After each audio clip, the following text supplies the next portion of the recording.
Hello everyone and welcome back to our YouTube channel Savvy Forensics. So friends, आज के इस video में हम बात करने वाले हैं एक बहुत ही इम्पोर्टेंट टर्म के बारे में। बेसिकली आप ही की डिमांड आई हुई थी और उसी डिमांड पर हमने ये वीडियो आज का बनाया हुआ है, जहां पर हम बात करने वाले हैं फ्रॉड ट्रायंगल के बारे में। बेसिकली फ्रॉड ट्रायंगल क्या होता है, इसमें क्या क्या चीज़ें रहती हैं, क्या क्या एलिमेंट्स होते हैं, तो इन सभी के बारे में आज के इस वीडियो में हम डिस्कस करने वाले हैं। तो जल्दी से स्टार्ट कर लेते हैं, लेकिन उससे पहले आप सभी से एक रिक्वेस्ट कि इस वीडियो को प्लीज़ सभी के साथ में शेयर कर दीजिएगा, ताकि ये वीडियो सभी तक पहुंच सके और जिसको भी इसकी नीड है उन तक ये वीडियो पहुंच जाए। ठीक है, अभी स्टार्ट कर लेते हैं। और यहाँ पर सबसे पहले अगर हम बात करें कि फ्रॉड ट्रायंगल क्या है, सो बेसिकली जो आपका फ्रॉड ट्रायंगल है, इसका यूज़ हम ये चीज़ डिफाइन करने के लिए, ये चीज़ एक्सप्लेन करने के लिए करते हैं कि किसी भी इंडिविजुअल ने अगर कोई भी तरह का फ्रॉड कमिट किया हुआ है, अगर किसी ने भी कोई फ्रॉड किया है, तो उस फ्रॉड के पीछे का क्या रीज़न था।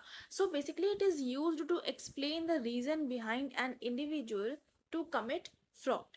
ठीक है, अब ये फ्रॉड ट्रायंगल में क्या होता है, ये एक तरह का एक ट्रायंगल होता है जो कि डिपिक्ट करता है कि क्या क्या रीजंस हो सकते हैं कोई भी तरह के फ्रॉड को करने के लिए। ये जो फ्रॉड ट्रायंगल होता है, यूजुअली जितने भी कॉरपोरेट्स होते हैं, जितने भी आपकी प्राइवेट कंपनीज होती हैं, प्राइवेट ऑफिसेज होते हैं, तो वहाँ पर इस तरह का ये देखने को मिलता है। जो कि मोस्ट कॉमनली जो फ्रॉड ट्रायंगल टर्म है, आपका जितने भी कॉरपोरेट ऑफिसेज होते हैं, प्राइवेट कंपनीज होती हैं, प्राइवेट ऑफिसेज होते हैं, वहाँ पर आपको ज़्यादातर ये चीज़ सुनने को मिलेगी। अब ये जो टर्म है, जो फ्रॉड ट्रायंगल है, ये जो मॉडल है बेसिकली फ्रॉड ट्रायंगल का, ये मॉडल किसने पब्लिश किया था और कब पब्लिश किया था, ये काफ़ी इंपॉर्टेंट है। सो 1970 में एक क्रिमिनोलॉजिस्ट थे, डोनाल्ड आर क्रीसे। तो डोनाल्ड आर क्रीसे ये एक क्रिमिनोलॉजिस्ट थे, जिन्होंने फ्रॉड ट्रायंगल नाम का एक पूरा मॉडल तैयार करके इसको पब्लिश किया हुआ था 1970 में। ठीक है, अब ये क्या है वो हमने बात कर ली। अब ये जो फ्रॉड ट्रायंगल होता है, इसको जानने से पहले पहले तो हम ये समझ लें कि फ्रॉड क्या है। तो फ्रॉड बेसिकली कोई भी तरह का डिसेप्शन, कोई भी तरह का धोखा, या फिर कोई भी तरह का हम कुछ भी ऐसा क्राइम कर रहे हैं जो कि जानबूझ कर, मतलब हमको पता है कि हम ऐसा कुछ कर रहे हैं, इंटेंशनल है बेसिकली। तो इस तरह का कोई भी ऐसा डिसेप्शन जो कि इंटेंशनल होता है, जो कि किसी इंडिविजुअल, एम्प्लॉय या ऑर्गेनाइजेशन के द्वारा किया जाता है अपने खुद के पर्सनल बेनिफिट के लिए, पर्सनल गेन के लिए। So it refers to deception that is intentional and caused by an individual or employee or organisation for the purpose of personal gain, जो आपका कहलाएगा फ्रॉड। ठीक है, सो उम्मीद करती हूँ फ्रॉड क्या है आपको क्लियर हुआ होगा। अब क्योंकि यहाँ पर हम अपने खुद के पर्सनल बेनिफिट के लिए कोई भी ऐसा काम कर रहे हैं, कोई भी ऐसा क्राइम कमिट कर रहे हैं जहाँ पर हमारा खुद का पर्सनल गेन हो रहा है, ये काम अगर किसी एम्प्लॉय के द्वारा किया जाएगा या किसी कंपनी के एम्प्लॉयज़ की पूरी एक टीम के द्वारा किया जाएगा, तो वहाँ पर आपका एक मॉडल तैयार होता है जिसको हम बोलते हैं फ्रॉड ट्रायंगल, जो कि डिपिक्ट करता है कि अगर ये सारे इंडिविजुअल्स मिलके कोई भी तरह का फ्रॉड कर रहे हैं तो उसके पीछे का क्या क्या रीज़न हो सकता है। सो फ्रॉड ट्रायंगल को समझने के लिए ये सामने आपका पूरा मॉडल है। फ्रॉड ट्रायंगल में बेसिकली 3 तरह के एलिमेंट्स होते हैं, जिसमें पहले नंबर का आपका आ जाता है मोटिवेशन, सेकेंड होता है अपॉर्चुनिटी, थर्ड होता है एटीट्यूड। कि कोई भी इंडिविजुअल है जो कि ऐसा क्राइम कर रहा है, उसको मोटिवेशन कहाँ से मिला, फिर उसको अपॉर्चुनिटी कैसे मिल रही है, देन उस इंडिविजुअल का एटीट्यूड कैसा है। अब फ्रॉड ट्रायंगल को समझने के लिए एक काफ़ी इंपॉर्टेंट रहता है 10-80-10 रूल। 10-80-10 रूल में क्या होता है, 10% ऐसे इंडिविजुअल्स होते हैं जो कभी भी किसी भी तरह का क्राइम ना तो करने की सोच सकते हैं, ना ही कभी करेंगे। तो ये 10% तो ऐसे एलिमिनेट हो गए। 10% ऐसे इंडिविजुअल्स होते हैं जो कि अपॉर्चुनिटी ढूंढते ही रहते हैं कि वो कब किस तरह से फ्रॉड कर पाए, किसी को डिसेप्शन कर पाए। ठीक है, तो 10% वैसे निकल गए कि कर ही नहीं सकते हैं, कि हमको पता है वो कभी फ्रॉड नहीं करेंगे, तो इनको आप पूरी तरह से एलिमिनेट कर सकते हो। 10% ऐसे होते हैं जिनको सभी को पता होता है कि ये लोग इस तरह का या किसी भी तरह का कोई भी फ्रॉड, कोई भी क्राइम बहुत ही आसानी से कर सकते हैं, तो ये भी ऐसे ही निकल गए कि इनके पास भी अपॉर्चुनिटी होती है, अगर बहुत ही आराम से ये क्राइम कमिट कर लेंगे। बट अब बीच में जो 80% के इंडिविजुअल्स रह जाते हैं, ये जो मिडिल में 80% इंडिविजुअल्स लाई करते हैं, ये मोर ससेप्टेबल होते हैं to commit any fraud, to commit any crime. तो जो आपका फ्रॉड ट्रायंगल है या फिर जो कंपनीज में, कॉरपोरेट्स में जो आपके क्राइम्स होते हैं, वो आपके यूजुअली ये 80% इंडिविजुअल्स के द्वारा ही किए जाते हैं, क्योंकि ये ऐसे इंडिविजुअल्स होते हैं जिनका कोई भी ऐसा बैकग्राउंड नहीं होता है कि ऐसा कुछ ये क्राइम कर रहे हैं। कोई भी इनके ऊपर ऐसा डाउट भी कोई नहीं कर सकता कि ये लोग कर सकते हैं, क्योंकि ये लोग ऐसी कैटेगरी में फॉल ही नहीं करते हैं कि ये लोग क्राइम कोई भी करेंगे।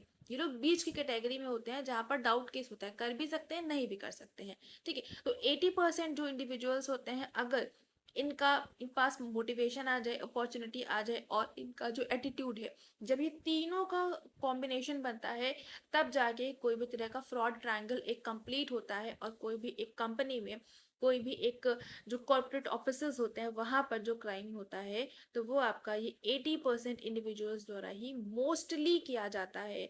जरूरी नहीं है कि हर बार यही लोग करेंगे, बट हाँ, चांसेस 80% वाले ज्यादा होते हैं। ठीक है, तो यहाँ पर ये हो गया आपका फ्रॉड ट्रायंगल में 10-80-10 रूल, जो कि फ्रॉड ट्रायंगल में काफी इंपॉर्टेंट रोल प्ले करता है। ठीक है, अब यहाँ पर ये मोटिवेशन कहाँ कहाँ से आ सकता है, अपॉर्चुनिटी क्या क्या हो सकती है, कैसा कैसा एटीट्यूड क्या क्या हो सकता है, तो इसके बारे में हम अपने आगे डिस्कस कर लेते हैं। तो सबसे पहले तो अगर हम बात करें मोटिवेशन की या प्रेशर की, तो जैसे कि कोई भी एक इंडिविजुअल है, आप अपने आप को भी सपोज कर सकते हो, कोई भी एक इंडिविजुअल है, उसका कोई भी फैमिली प्रेशर हो सकता है। जैसे कि उसका जो एक्सपेंसेस हैं, जो उसके खर्चे हैं, वो बढ़ गए हैं, किसी भी वजह से हो सकते हैं। उसके जो बच्चे हैं, जो उनके चिल्ड्रंस हैं, वो किसी चीज़ की डिमांड कर रहे हैं, और वो कोई ऐसी एक्सपेंसिव चीज़ है जिसको वो अफोर्ड नहीं कर सकते हैं, बट हाँ, क्योंकि डिमांड करी जा रही है और उसका प्रेशर इतना ज़्यादा आ रहा है, तो वो उन डिमांड्स को फुलफिल करने के लिए ऐसा कुछ कर सकते हैं। तो ये आपका कुछ मोटिवेशन आ गया। जो आपकी सैलरी है वो सफिशिएंट नहीं है, वो आपकी जो डेली नीड्स है बेसिकली उनको भी फुलफिल नहीं कर पा रही है, तो सैलरी एक तो हो गई। उसके अलावा क्या हो सकता है, स्टेटस का प्रेशर, जो भी आपकी सराउंडिंग है उनके द्वारा आपके ऊपर स्टेटस का बनाया हुआ प्रेशर, जैसे कि आप जहाँ पर भी रह रहे हो तो वो आसपास का एरिया काफ़ी बढ़िया है, बढ़िया से लोग रह रहे हैं, और आप उस तरह से नहीं रह पा रहे हो, तो यहाँ पर आपके स्टेटस पर बात आ जाती है कि आप उतना अफोर्ड नहीं कर पा रहे हो, बट हाँ, आपकी सराउंडिंग वैसी है, तो आपको थोड़ा बहुत दिखाने के लिए वैसा क्रिएट करना पड़ेगा। तो स्टेटस का प्रेशर भी काफ़ी इंपॉर्टेंट रोल प्ले करता है और बहुत ही बढ़िया आपका मोटिवेशन बन जाता है। हालांकि ये नेगेटिव सेंस में हम बात कर रहे हैं, बट हाँ, ये आपके सारे कुछ मोटिवेशन या फिर कुछ प्रेशर हो सकते हैं, जिसकी वजह से आप कोई भी तरह का क्राइम, कोई भी तरह का फ्रॉड, बेसिकली फिनेंशियल फ्रॉड कह सकते हैं, वो कमिट करने के लिए रेडी हो जाते हो। उसके अलावा कभी कभी सामने वाला कुछ ऐसी कंडीशन क्रिएट करता है, या फिर आपको मोटिवेट करता है कुछ भी गलत करने के लिए, तो सेंस ऑफ बीइंग रॉन्ग्ड, ठीक है, सेंस ऑफ बीइंग रॉन्ग्ड, ये सारी चीजें हो गई। जो भी आप जॉब कर रहे हो, उस जॉब में, जॉब से बेसिकली कोई भी फ्रस्ट्रेशन है, जो आपके बॉस हैं, मैनेजर हैं, वो काफ़ी सारा प्रेशर क्रिएट कर रहे हैं आपके ऊपर, तो उस वजह से आप बहुत ज़्यादा फ्रस्ट्रेट हो रहे हो, तो ये सारे कुछ आपके हो गए कोई भी तरह की क्राइम को कमिट करने की फर्स्ट लेवल, यानी कि मोटिवेशन। फर्स्ट लेवल, पहला आपका जो चरण होता है कोई भी क्राइम को कमिट करने के लिए, उसके लिए जो मोटिवेशन हो सकता है, वो ये सारे कुछ मोटिवेशन है। प्रेशर हो गया आपका एक्सेस एक्सपेंसेस की वजह से, आपके चिल्ड्रंस की डिमांड बढ़ रही है, या सैलरी आपकी, चिल्ड्रंस बेसिकली सिर्फ चिल्ड्रंस को ही नहीं कहेंगे यहाँ पर डिमांड के लिए, बच्चे हो सकते हैं, फैमिली मेंबर्स दूसरे कोई भी हो सकते हैं, या कुछ भी हो सकता है, बट डिमांड बेसिकली आ रही है कुछ ऐसी। उसके अलावा आपकी सैलरी आपकी डेली नीड्स को फुलफिल नहीं कर पा रही है, स्टेटस का प्रेशर प्रेशर है आपके ऊपर, कुछ लोग जो आपको मोटिवेट कर रहे हैं कुछ भी गलत करने के लिए, तो सेंस ऑफ बीइंग रॉन्ग्ड। उसके अलावा कोई आपकी जो जॉब है बेसिकली उसकी फ्रस्ट्रेशन है, तो ये सारे कुछ आपके हो सकते हैं मोटिवेशन। उसके अलावा आगे अगर हम बात करें कि अपॉर्चुनिटी, जो आपका सेकेंड लेवल है, सेकेंड स्टेज है, अपॉर्चुनिटी की क्या क्या अपॉर्चुनिटी हो सकती है, तो आपको पहले नंबर पे कोई भी ओवरलुक करने वाला नहीं है। इसकी फर्स्ट अगर हम बात करें, आपके ऊपर कोई भी तरह का मैनेजेरियल ओवरसाइट नहीं है, मतलब कोई भी जो आपका मैनेजर है वो प्रॉपरली आपको देख नहीं रहा है कि आप क्या कर रहे हो क्या नहीं कर रहे हो। आपके पास बहुत सारा टाइम है, आपके पास जो मर्जी आए वो करो। एब्सेंट हो रहे हो कंटिन्यूअसली, आपके पास एब्सेंट हो रहे हो, घर पे रहोगे, खाली दिमाग रहेगा, शैतान का घर होता है, सबने सुना होगा। तो आपके दिमाग में खुराफाते कुछ ना कुछ आएंगी। तो आप कुछ भी उसमें किस किस तरह से कोई भी क्राइम कमिट कर सकते हो, तो वो सारा सोचने का आपके पास टाइम मिल गया। उसके अलावा यहाँ पर क्या हो सकता है, अब क्योंकि आपके पास बहुत सारा टाइम मिल रहा है, आपको कोई देखने वाला नहीं है, कोई ओवरलुक करने वाला नहीं है, तो उस केस में क्या हुआ, आपके पास कुछ ना कुछ दिमाग में आया कि हम ये चीज़ें कर सकते हैं। बट ये दिमाग में आने के लिए आपके पास नॉलेज होनी चाहिए, नॉलेज हो गई, एबिलिटी होनी चाहिए कुछ भी करने के लिए। तो बेसिकली आपके पास टाइम मिला, आपको देखने के लिए कोई नहीं है, और इसके साथ साथ बढ़िया क्या हो गया कि आपके पास नॉलेज है बहुत सारी, और उस चीज़ को आपका कंप्लीट करने के लिए एबिलिटी भी है कि आप वो कर भी पाओ। ठीक है, तो ये सारी कुछ चीज़ें हो जाती हैं जो कि अपॉर्चुनिटी के तौर पर आपके सामने आ जाती हैं। तो ये हो गया अपॉर्चुनिटी में, जहाँ पर आपके पास बहुत सारा समय है, मैनेजरियल ओवरसाइट भी नहीं है, नॉलेज भी है, एबिलिटी भी है। तो ये आपके हो गए सेकेंड लेवल के स्टेप्स की क्या क्या चीज़ें आपके पास अगर हैं, तो आप कहाँ तक बढ़ गए। पहला स्टेज आपने पार कर लिया, मोटिवेशन आ गया। मोटिवेशन के बाद में सेकेंड स्टेप, अपॉर्चुनिटी हमको मिल गई, ये सारा कुछ कैसे करना है वो हमने तैयार कर लिया। उसके बाद में third and the last stage आ जाती है आपकी एटीट्यूड एंड रैशनलाइजेशन, जिसको हम बोल सकते हैं।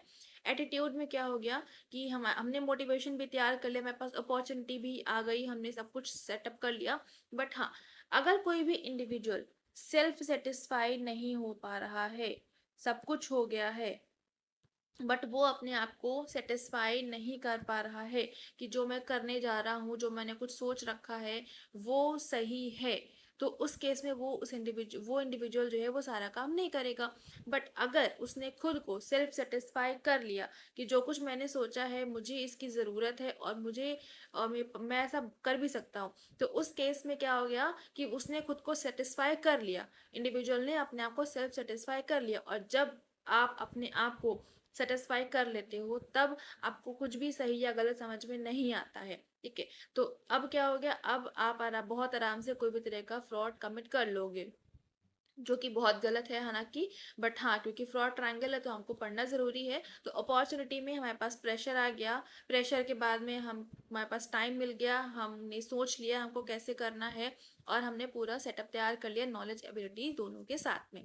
उसके बाद में हमने खुद को सेटिस्फाई भी कर लिया, एटीट्यूड जो कि आपका लास्ट स्टेप था, हमने सेल्फ सेटिस्फाई कर लिया। तो अब आप कोई भी तरह का फ्रॉड कर दोगे। ठीक है, तो ये पूरा रहता है आपका फ्रॉड ट्रायंगल में, एंड ये पूरा सर्कल जो है बेसिकली फ्रॉड ट्रायंगल जो है ये आपका इस तरह से काम करता है। उम्मीद करती हूँ फ्रॉड ट्रायंगल क्या होता है, कैसे काम करता है, बहुत अच्छे से समझ में आया होगा। अब ये जो फ्रॉड ट्रायंगल है, इससे रिलेटेड कुछ आपके स्कैम्स हुए हैं, वो कौन कौन से स्कैम्स हैं उसके नाम जानना बहुत इंपॉर्टेंट है। सबसे पहला और मोस्ट फेमस सत्यम कंप्यूटर स्कैम। सत्यम कंप्यूटर स्कैम जो है एक फ्रॉड ट्रायंगल स्कैम का एक टाइप है बेसिकली। जो सबसे पहले फ्रॉड ट्रायंगल की तरह का कोई स्कैम देखने को मिला था वो आपका सत्यम कंप्यूटर स्कैम था, और ये काफ़ी ज़्यादा फेमस भी हुआ था। उसके अलावा जो पीएनबी बैंक है, पंजाब नेशनल बैंक, वहाँ पर जो स्कैम हुआ था वो भी आपका उम्मीद करती हूँ आपको पता होगा पीएनबी वाला स्कैम क्या था, काफ़ी इंपॉर्टेंट था और बहुत ज़्यादा न्यूज़ में भी रहा था।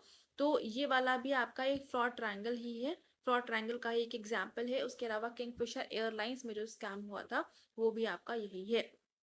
अभी यहाँ पर हमने समझ लिया है कि फ्रॉड ट्रायंगल क्या होता है, इसके क्या क्या एग्जाम्पल्स हैं, क्या क्या इसमें अपॉर्चुनिटी होती है, मोटिवेशन होता है, उसके अलावा एटीट्यूड क्या क्या चीज़ें हो सकती हैं। अब यहाँ पर ये जो हमने टाइप्स पढ़ी, बेसिकली एग्जाम्पल्स देखे हैं, इन एग्जाम्पल्स पर बेस्ड ये क्या क्या है, इस पूरे स्कैम को हम अपने नेक्स्ट वीडियो में पूरा डिटेल में डिस्कस करेंगे कि सत्यम कंप्यूटर स्कैम में क्या हुआ था, पीएनबी स्कैम में क्या हुआ था, किंगफिशर एयरलाइंस स्कैम में क्या हुआ था। तो उसको नेक्स्ट वीडियो में हम कवर कर लेंगे। ठीक है, तो उम्मीद करती हूँ फ्रॉड ट्रायंगल जिसकी भी रिक्वेस्ट थी बेसिकली उनको बहुत अच्छे से समझ में आ गया होगा। उसके अलावा जितने भी स्टूडेंट्स इस वीडियो को देख रहे हैं उनको क्लियरली सब कुछ समझ में आया होगा। बट फिर भी कोई डाउट है, कोई क्वेरी है, हमारा व्हाट्सएप नंबर है, ईमेल आईडी है, आप लोग यहाँ पर हमसे कांटेक्ट कर सकते हो। बाकी यहाँ पर अभी इस वीडियो को करते हैं एंड। यहाँ पर हमारी फेसबुक जितने भी इंस्टाग्राम हैंडल्स हैं, सोशल मीडिया हैंडल्स हैं, यहाँ पर हमसे कनेक्ट कर सकते हो। वीडियो पसंद आ रहा है तो लाइक ज़रूर से कर दीजिएगा, अपने फ्रेंड्स के साथ में शेयर कर दीजिएगा ताकि उन तक भी ये वीडियो पहुंच सके। चैनल पर पहली बार आ रहे हैं तो सब्सक्राइब ज़रूर से कर लेंगे, बेल आइकन प्रेस कर लेंगे फॉर डेली अपडेट्स।